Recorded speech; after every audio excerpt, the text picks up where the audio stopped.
Hey everyone.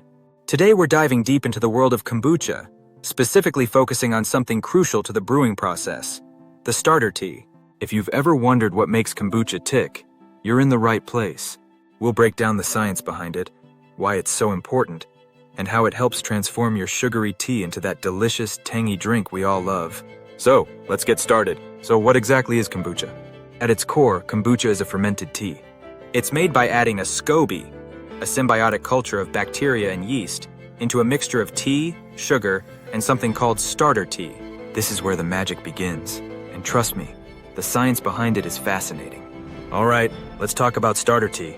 This stuff is basically kombucha that's already been fermented, usually from a previous batch. It's loaded with all the beneficial bacteria and yeast that we're about to dive into. But first, why do we even need it?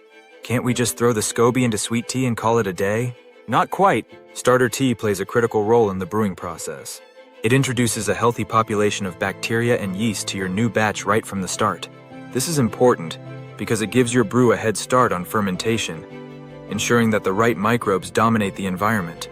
In short, starter tea helps kick off the fermentation process efficiently and safely. So when you mix your sweet tea with the starter tea and add the SCOBY, you're creating an environment that's perfect for fermentation. The bacteria and yeast in the starter tea get to work immediately, converting the sugars into acids, alcohol, and CO2. This is where kombucha gets its distinct tangy flavor and slight fizziness. But that's not all the starter tea does. It's also acidic, which is essential for protecting your kombucha from harmful pathogens.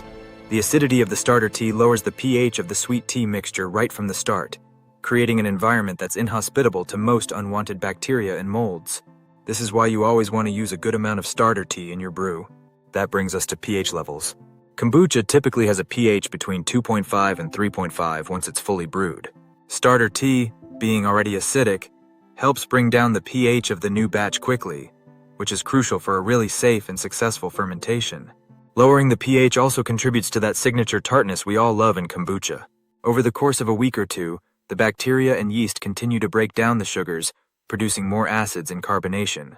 The starter tea's initial boost ensures that the brew stays on the right track, developing complex flavors and achieving that perfect balance of sweet, tangy, and fizzy. And there you have it. The starter tea is like the secret sauce that gets your kombucha off to a strong start. Without it, you'd risk slower fermentation, unwanted microbes taking over, or even a flat-tasting brew. Have you wondered how the probiotics in the kombucha can change your life? Don't miss our next video because we are going to talk about everything you need to know about the effect of the kombucha probiotics in our gut health. So next time you're brewing, remember to give a little thanks to that powerhouse starter tea that make the kombucha brew possible. If you found this breakdown helpful, don't forget to hit that like button and subscribe for more deep dives into the science of your favorite foods and drinks. And as always, drop any questions you have in the comments below. Happy brewing! And thanks for watching, and see you in the next video.